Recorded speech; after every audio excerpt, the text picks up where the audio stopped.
All right. Truly, truly, truly, the real you loves you because the real you is love. Good morning and good afternoon and possibly good evening, depending on where you are and when you are viewing uh, this session of Workbook Lesson 131 of A Course in Miracles. Hi, my name is Oliver Blue, and I am your temporary host, your temporary guide on your side, walking side by side with you up this rung, up this ladder of awakening, this ladder of enlightenment, this ladder of salvation, this ladder of transformation by the renewing of our minds. And we are indeed on day 131, and we continue to progress and advance on our journey of mind training, thought reversal. It is the goal of this project that we together um, have a new way of thinking, a new way of perceiving, a new way of being that is completely in line with that which is the truth that is true always about us. And so, again, thank you for being with me on today's session. And we are continuing to um, move forward and advance in our uh, comprehension, our understanding, our awareness of our true identity and our relationship with all creation. And it's a delightful time to be in this journey or on this or taking this course. This is actually a course in mind training or a course in thought reversal. And with all of the distractions, all of the, how can I say it, with all of the appearances that the world is giving us in this day and time, in this year of 2022, in the month of May, which on this day we are um, remembering but another incident where a mass shooting occurred on yesterday, and there were 19 elementary children, um, along with two adults, and the shooter, and his grandmother, that was a part of what we would view as an insane idea of taking one another's lives. So on this day, we hold a space for those that are been impacted, but it's but another reason why we need to continue this work. Another reason why Truly Foundation was brought into existence, because there needs to be a voice that need to be this voice in the world during this time to help humanity wake up from the dream and the terror and the nightmare of separation, which creates these kinds of outcomes or effects. And so we we understand the significance of this platform, the significance of Truly Foundation, and the messages that we present in this global community, because it is critical that we as a species come to a place of awareness of where the problem is and where the answer is. It relies in the same place where God placed it. It resides in the truth. And the truth is we are one. And when we really grasp that understanding, it will solve a lot of our social issues, our mental health issues, our psychological issues, our identity issues. And so we come today again purposefully to share these ideas from A Course in Miracles that we know are sent by God in this format for the purpose of bringing humanity into the truth. So today's idea from Workbook Lesson 131 states that no one can fail. Wow, no one can fail. Now, that's an idea that transcends what is normal. In our society, we think there's only a few can succeed, but the rest has to fail. And here, right off the right off the press, it starts this idea which says that no one can fail, and no one leaves no one out. No one means it doesn't exclude anyone. It says no one can fail, but there's a uh, disclaimer at the end of that. It says no one can fail who seeks to reach the truth. That's the disclaimer. One who reaches to seek the truth is fail proof. So there has to be an and not only a desire, but a corresponding action to where the heart desires to know the truth, and then there has to be what corresponding action. Faith without works is dead, as the scripture says. Jesus made a statement concerning seeking. He said, uh, "Ask, and it shall be given; seek, and ye shall find." So the asking comes in the form, or it comes in formlessness, as we have this desire to know what the truth is. There is a strong desire, there's a pull within all of us. There's an eternal uh, light shining within all humanity,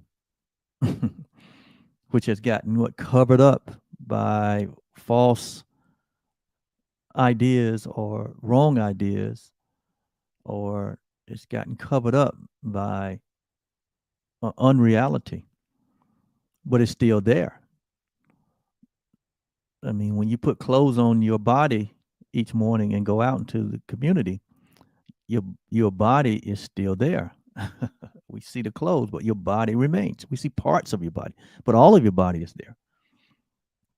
So when we cover up the reality of our identity as being one with God, or God being one with us, in the sense that uh, this oneness really transcend our thought of oneness. When we say one, what we're saying is not the body identification, but at the essence, our eternal nature is the same nature that God is. That we share the same nature that God is. Not that God has a nature, we have a nature, and we just come together as one. That's not what that means. In essence, and in the deepest level, it is that we share the same self that God is. We share the same love that God is. That we share the same being that God is. But when we mask that being, when we mask that oneness, when we mask that oneself and make something else and call it real, there's still the unchanging, the unalterable self that you are, still at the core. And it is that reality that remains, which light is always shining bright. Your reality is always shining bright. It is that calls us from the deep. It is that calls us from within, away, back from our prodigal journey of separation. And so that desire that turns into a desire or a longing, or even discontent. we we long for something more.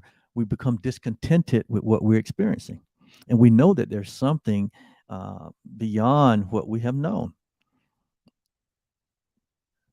The scripture says that God placed eternity into everyone's heart. What did he mean? It means that our eternal self is within us. It's there. That's where he placed it. It's not out there. It's not in any event, activity, or a relationship or any sensation, but it's within our very essence. It's our essential self. And if that is our essential self, it will never go away. We can ignore it, we can cover it up, we can mask it, we can deny it, but in reality, we cannot extricate it from our beingness.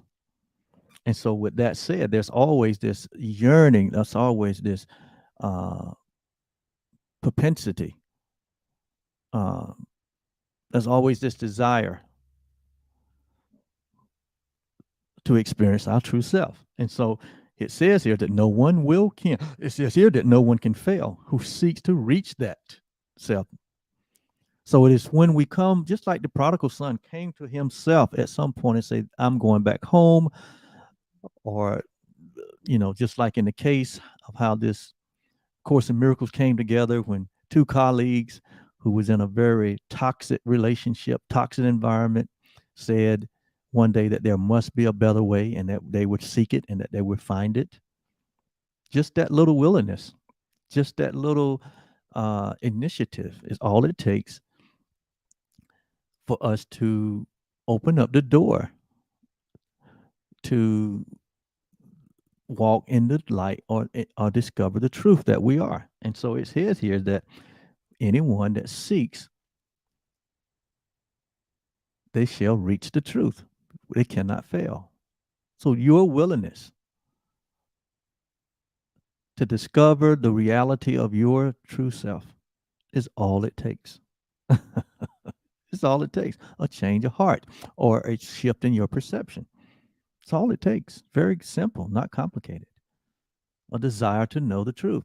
A desire to know the truth in the sense that the knowing of the truth is a it's become self-evident to you of your divinity, that you are a divine self. It becomes self-evident to you that you are, or you remain as your creator created you in love, that you remain the innocence nature that you are, that you remain the sinless and guiltless creation that your creator created, that none of your experiences or activities or nothing can separate or change or alter or change the reality of who you are. You are the perfect uh, offspring of God. And that perfection cannot be tarnished by anything. Again, Paul got this revelation when he says, nothing can separate us from the love of God, which was demonstrated in Christ. Okay, so Christ is a symbol or demonstration of God's love for his creator, his creation. And that has never been changed or altered.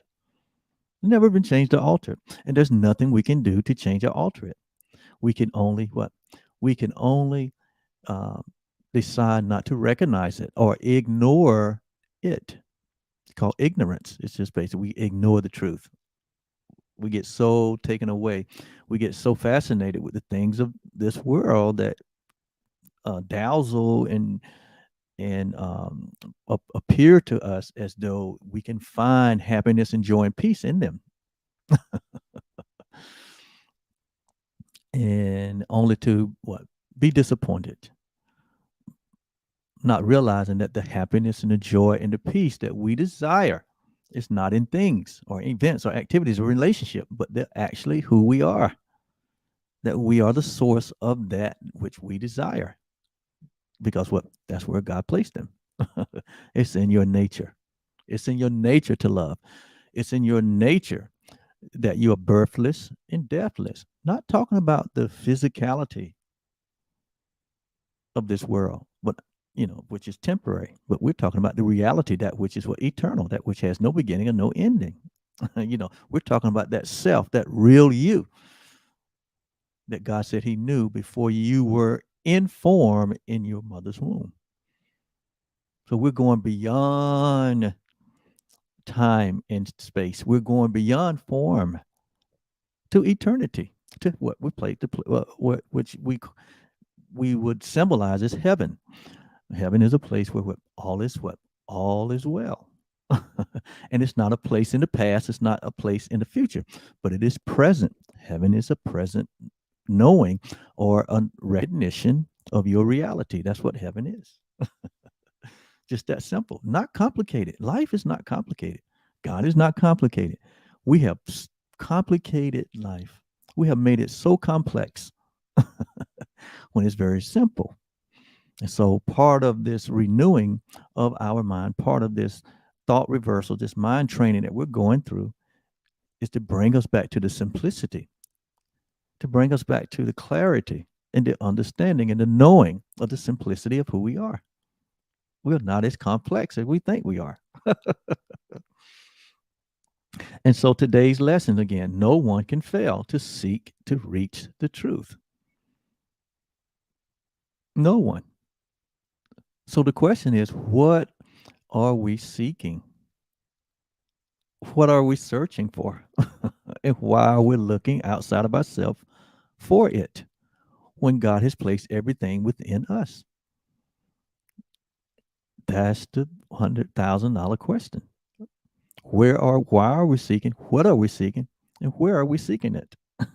And today's lesson uh, seek to bring some clarity to that, because um, it's a matter of what is real versus, again, we're kind of in this theme of real versus unreal, as though there is two options. In reality, there is nothing but one option, but there seem to be a second option, because we seem to have these private individual self wills that is separate than the one will that is of the creator.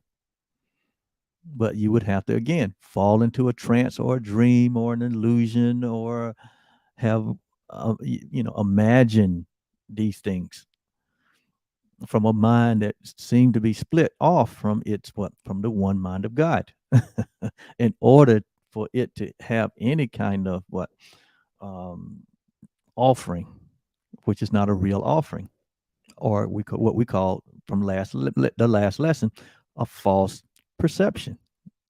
Okay, a false perception.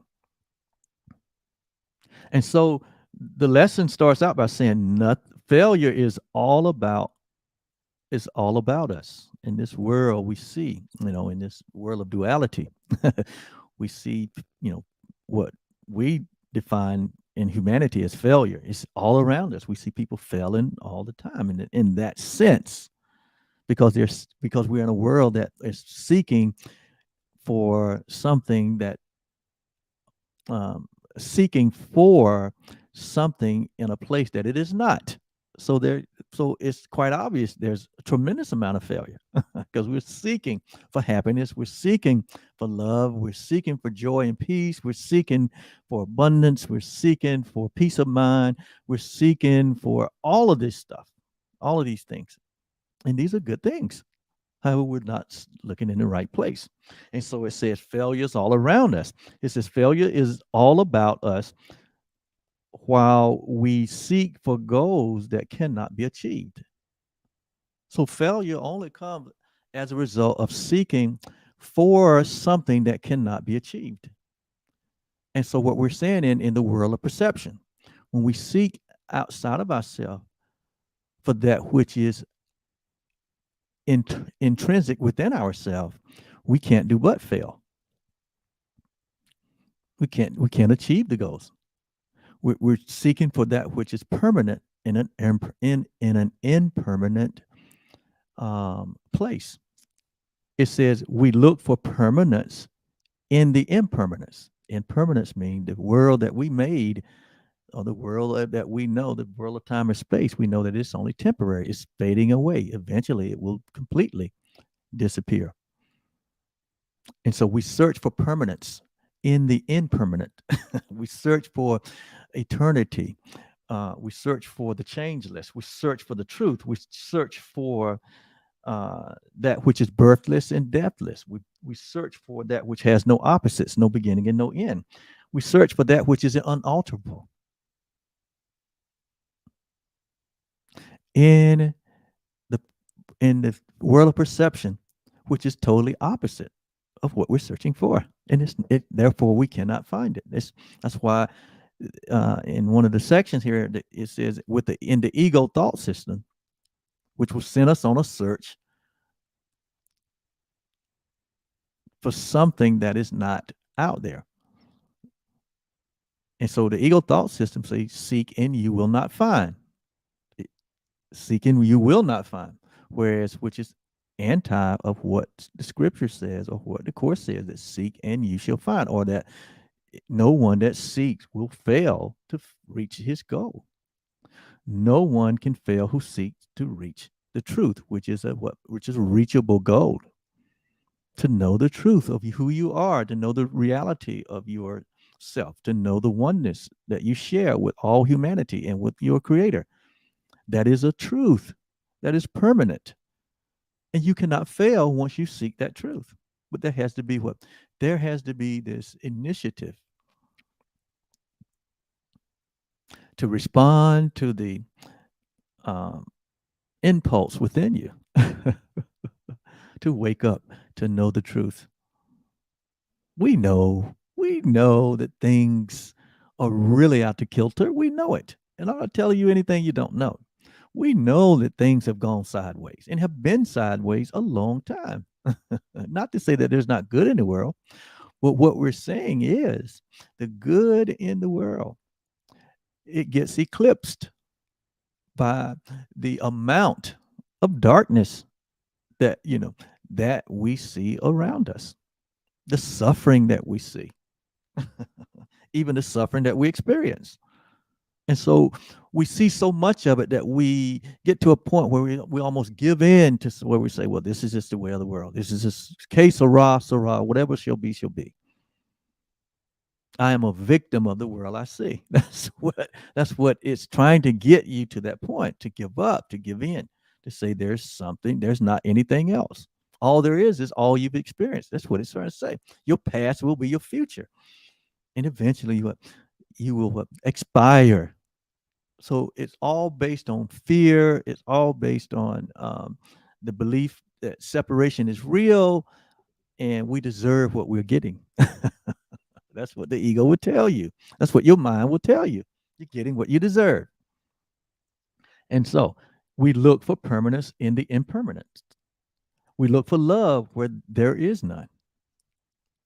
We look for safety in the midst of danger. We look for immortality within the darkness of the dream of death.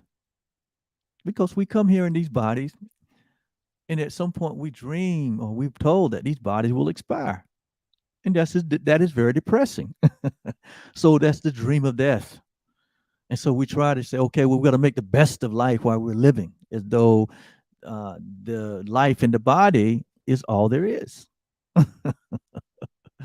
And so all of this is designed to keep you from knowing the truth, keep you from really experiencing your reality, understanding the temporary experience that you're having here in life and what it's for. It's purposeful. When you wake up, there's a reason for you coming here and being here, in the sense that you having this experience as a human being. And so who could succeed where contradiction is the setting of his searching? The contradiction, looking for permanence and impermanence in impermanent, looking for love where there is none, looking for safety in the midst of danger, looking for immortality in the darkness of the dream of death. He says, who can succeed where this type of contradiction is the setting for our searching and the place to which we come to find stability? We try to find stability in duality. And there is stability in duality. But the stability comes from the knowing of the truth. It doesn't come from duality. It comes from the knowing that there is only the one. So it's a matter of our point of view. It's a matter of what? Understanding the thoughts and the wisdom of God. And so that's why what we work on the mind. It says goals are meaningless, goals that are meaningless are not obtained or are not unattainable. You cannot find permanent, that which is permanent, in that which is what? Temporary. He said that that's a meaningless goal. It says there is no way to reach them, for the means by which we strive for them are meaningless as they are. So the means by which we strive to achieve a meaningless goal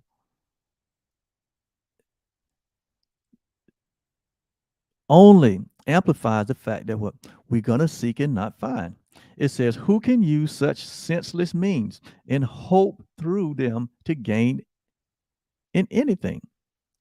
It says, where can they lead? And what could they achieve that offers any hope of being real? You're not going to find reality in unreality, regardless of the means. You won't find it there. You won't find love outside of yourself. Why? Because that's not where it is. You will not find peace and joy and happiness outside of yourself. That's a goal that we set for ourselves. Even the nation that we live in here in the United States, it says what in the Constitution that what we all have the freedom to pursue happiness, as though what it is out in America. Well, happiness is not in America. At some point, we discovered that what we take our happiness out into America. So happiness is an intrinsic value that we are. It's a part of our nature. Peace and joy and love, all of that is a part of our nature. And so we don't. So when we get to the point, like the prodigal son, where he turns within, look within, to seek to know yourself, to seek to know the truth about you. There you are on the right trail. There, when you seek to know the truth, you cannot fail to reach it because now you're looking where it was placed within yourself. You are all that you need to know in this moment. In this moment, all we need to know, all humanity needs to know. If humanity would pause for just 5 minutes, or like the course said, 10 minutes today, do it 3 times a day. Pause and what? And turn within and hear but the voice that speaks of the truth of who we are, but would look where it has been placed within us to come to know our oneness with our creator and with each other, and to have a understanding of that, everything would change. How we see ourselves and each other, how we see the planet that we live on, how we will allow this oneness and this love now to be shared among all of us. It was that idea would solve all the problems. And it's so simple, right? But yet we desire what? To look and seek in a complicated, contradictory environment, which we made, to look for something that's not there. And that's what's been happening with humanity for eons of years. Thus, we see the bloody trail. Thus, we see the um, atrocities that we commit on one another. Thus, we see the hatred and the vitriol. Thus, we see the politics that has evolved into from that point of view. Thus, we see the religious fear-based theologies that's been developed as a result of that thinking. Thus, we see how we have abused the planet as a result of that belief in separation. And thus, we go out into that environment and seek for happiness, and it's not out there. And so we find ourselves today with this idea that no one can fail. This who seeks to reach the truth. No one. So anyone, when any human gets to the point in their life where they're so frustrated, so um, dejected, so tired of the world, a thought way of thinking, and come to the conclusion that there must be a better way. That's all it takes. That's all it takes.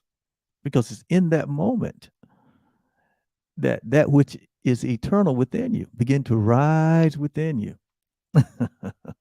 You have given it sway. You have opened the door to allow that which is true, that which is always true about you, and that is intrinsic within you.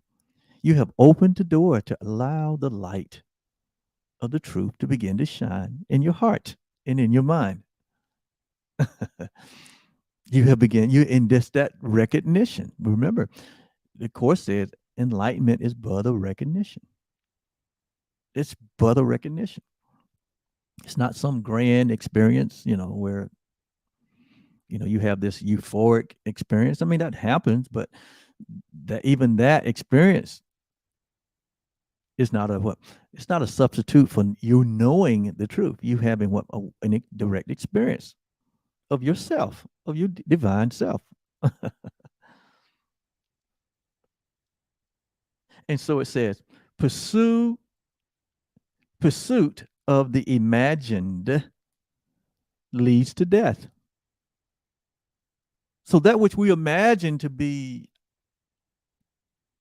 separate and apart from us, it only leads to death. And death basically is the absence. Death basically is the experience of the belief in separation. That's all it is. And it's not even real because death is not real because there is no separation. So it all happens in our vain imagination. And it leads it says, pursuit of the imagined leads to death because it is the search for nothingness. And while you seek for life, you ask for death. You look for safety and security, while in your heart you pray for danger and protection for the little dream that you made. It says, yet searching is inevitable. It's inevitable. Searching is inevitable here. For this you came. So it said, for that reason did we make the world to come and search for something that was not there. Why? As of what? It as an attack on reality, as an attack on God. It said the world was made as an attack on God. So we made this phenomenal, you know, impermanent opposition to reality to go search aimlessly. It says, yet searching is inevitable because for this reason you came here. It says, and you surely do the things you came for, which is to search for tomorrow. We're searching for truth. It says, but the world cannot dictate the goal for which you search unless you give it power to do so. So when we come here, we came here. You're a consciousness of awareness of being here as a self. It says here that we came here to go on a search. It's like a prodigal. We came here to go on a journey. We fell into a sleep. We fell into a trance to have an experience with separation. And so for that purpose, we came. It says, but that reason can be what? We can choose a different reason now that we've found ourselves here. Now that you find yourself in a situation, you can what? Change the situation by changing your purpose for being in it. It says, otherwise, you still are free to choose a goal that lies beyond the world in every worldly thought, and one that comes to you from an idea relinquished yet remembered, old yet new, an echo of an heritage forgot, yet holding everything you really want. So, in other words, it's saying we can wake up in the middle of this dream and realize what? We don't want this. There's a better way. Like the prodigal son, he woke up in the middle of his madness and said, "Well, I'm going to return to my father." We can live a life 10, 20, 30, 40, 50 years looking and searching only to be disappointed and come to a point where what we say there's a better way, and well, I'm going to find that way. I'm going to find the truth. You cannot fail, is what this lesson is saying. You cannot, no one can fail who seeks to reach the truth. And that's what our lesson is today. And that's what our day is going to be about. That's what today we devote today. Uh, to seek and find all that we really want. Our single purpose offers it to us. Our real true purpose offers what we really want, and it's within us. It says no one can fail who seek to reach the truth. So today is a day of gladness. It says today is a day of gladness. So in gladness, this is the day of gladness, for we come to the appointed time and place where we will find the goal of all our searching here and all the seeking of the world, which ends together as we pass beyond the door that we shut to our reality. So as we've been wallowing in this, seeking and looking for and searching for identity and seeking and searching for, those things that are inherent within us, like peace and joy and happiness and prosperity and health and safety and all the things that it talked about here, love. It said we had closed the door to those things and searched for those things in a place of impermanence, which this world presents. They said, but today is a day of gladness because now we've made a different choice. We realize that they are not there, that we already possess them. And so now what?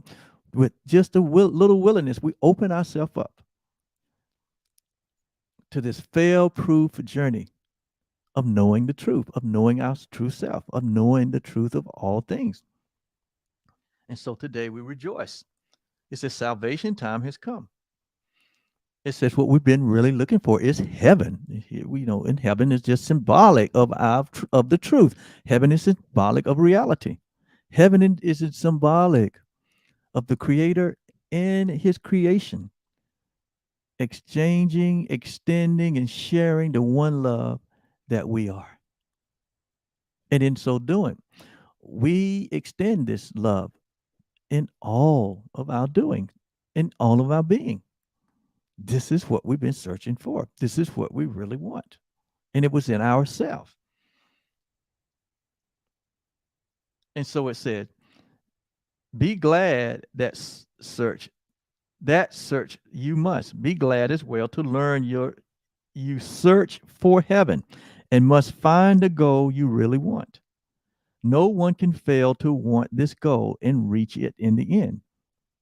God's creation, which is you and me, cannot seek vainly, though we try to force delay, to deceive ourselves or think that it is hell that we seek.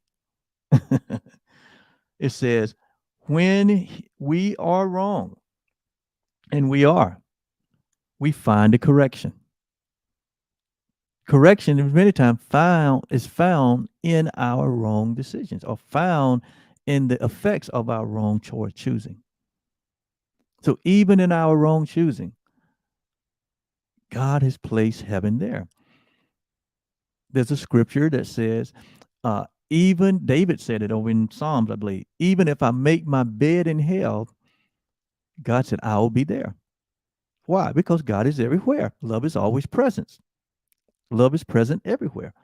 So even if we make our bed in a place called hell that we have made because of a search that we have gone on, a prodigal journey that we're on, looking for something that's not there, the end result of that, they say, is a hell that we make.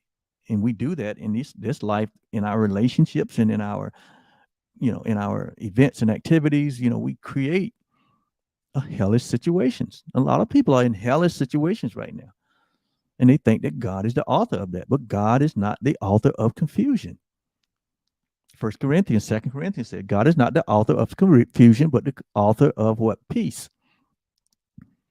God is not complicated. He's simple, but we have made it complicated and complex. And we think that God is the author of that. No, we did it. We made that. God is the only author of peace. And so today, heaven is what we're looking for, and not some place, right? But heaven is a knowing, a reality. Heaven is a direct experience with that which is real. It's not a place we're going to. It's not a, it is reality. It is our reality. That's what heaven is. It's a symbol of reality. It's a symbol of permanence. It's a symbol of safety, of joy and happiness and peace and fulfillment and meaningfulness. It says, when we wander off, we are led back to our appointed task. So, all of us in humanity, that is the promise that God made. That what the course describes as salvation is God's promise or God guarantee that all humanity will eventually wake up to the truth of who they are and will not fail. That's the guarantee. That's the guarantee, regardless of what it looks like on the outside, regardless of what we have made a mess of. Ultimately, it is the will of God that shall prevail. And the sooner we discover that, the sooner we embrace that, as soon as we will align ourselves with that, the sooner we begin to experience the reality of that in the here and now, not in the future, but in the here and now.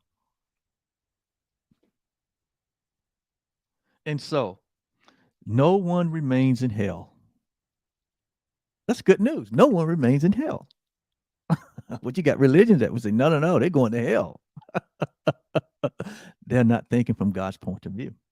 It says, no one goes to hell, for no one can abandon his creator, nor affect his perfect plan. No one can affect God's perfect, timeless, and unchanging love. No one, not even you, not even your politics or your religion, not even your philosophy can change the perfect will of God for all humanity.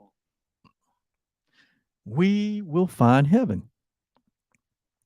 Everything that we seek, but this will fall away. Yet not because it has been taken from us, it will go because we do not want it. In reality, in our true self, we don't want this uh, nightmare that we might be experiencing. It says we will reach the goal we really want as certainty as God created us in sinlessness. And that has not changed. Heaven is our only alternative here. And we don't have to wait for it. It is here today. Time is the great illusion. It is the past or in the future, yet it cannot be. It is where God wills his son to be. What he wills is now without a past and wholly futureless. So the heaven that we truly seek, the reality of the truth of what we seek, it has no past or no future. It's only now. Now faith is. Now reality is. We are right now the substance and the evidence of the thing that we really desire. Right now, it just comes through a recognition, and we wake up to the truth, and everything changes. It's just that simple. And so God did not create us in contradiction. God did not create contradiction. God does not create conflict. Again, God is not the author of what? Confusion. But God is the author of peace. He can only create like himself. God is at peace. God is love. So that is what he created, and that is who you are. It says, nor is God's creation split in two. Well, there's no split. There is no separation in God's creation. You here and God there. or you here and your brother there. There's only one, and we are the one. We share the same one self. And the sooner we embrace this, the sooner we begin to experience the heaven that we seek. So today, we're going to leave all foolish thoughts behind us and turn our mind to true ideas instead. No one can fail who seeks to reach the truth. And it is true we seek to reach today. It is the truth that we are seeking to reach today in this workbook lesson. We will devote 10 minutes to the goal 3 times today, and we will ask to see the rising of the real world to replace the foolish images that we hold dear with true ideas arising in the place of thoughts that have no meaning, no effect, and neither source nor substance in the truth. So today we abandon the false idea of separation. Today we leave the old ideas behind of separation and death and hell and all of the darkness that comes with that. It was all in our minds. So we open the door and we walk out of that mind into the mind of God or the mind of Christ and begin to what? We begin to what? Exchange our made thoughts of separation for the only reality there is are the thoughts of God. It says, this we will acknowledge as we start our practice periods today. We're going to begin them by saying, I ask to see a different world and think a different kind of thought from those I made. Okay. So it happens in the mind. So we have to what? See a different world. We ask to see a different world. Ask and it shall be given. Seeking you shall find. Knock it shall be open. Is what we're saying here. So the world asked for is a different world with different kinds of thoughts than the ones that we made. The world that we seek, I did not make alone, but we co-created it with our Father. The thoughts I want to think are not my own. I think the thoughts of God. I think the thoughts of reality. So seeking you shall find, asking you shall be given, seeking you shall find, knocking it shall be open unto you. And that's the process that we're going through here in today's lesson, where we cannot fail because we seek the truth. It says, seek for that door and find it. But before we try to open it, remind yourself no one can fail who seek to reach the truth. That's our lesson today. That's our idea today. That is what we're going to hold true and hold fast to today. It says, we cannot fail today. There walks with us the spirit heaven sent us that we might approach reality, and through the help of God, we will effortlessly slip past the door as we walk away from the old way of thinking and being, that we may walk into the light. It says, today that day has come. Today, God keeps his ancient promise to his holy creation. And does his holy creation remember his to him?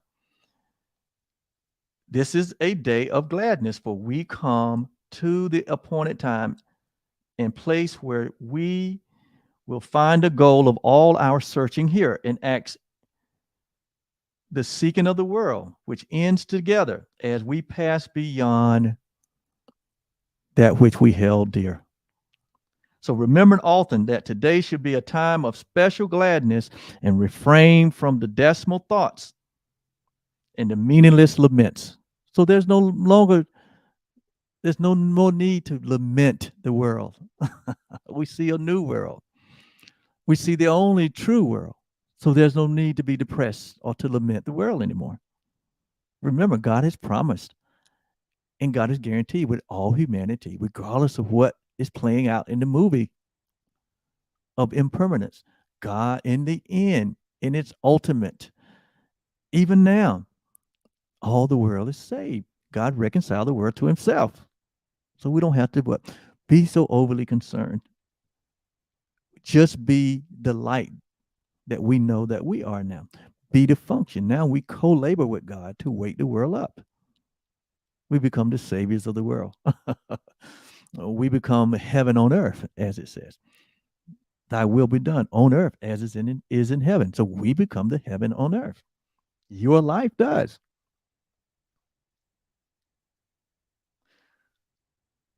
It says salvation time has come. Today is set by heaven itself to be a time of grace for us and for the world. If you forget this happy fact, remind yourself with this. Today I seek and find all that I want. My single purpose, your one purpose now, offers it to you. And no one can fail who seeks to reach the truth. And that is the truth. That is true always. Thank you so much for being here. I certainly enjoyed this lesson. And I'll be back on tomorrow for lesson 132. Have a great day. You are successful. Bye bye.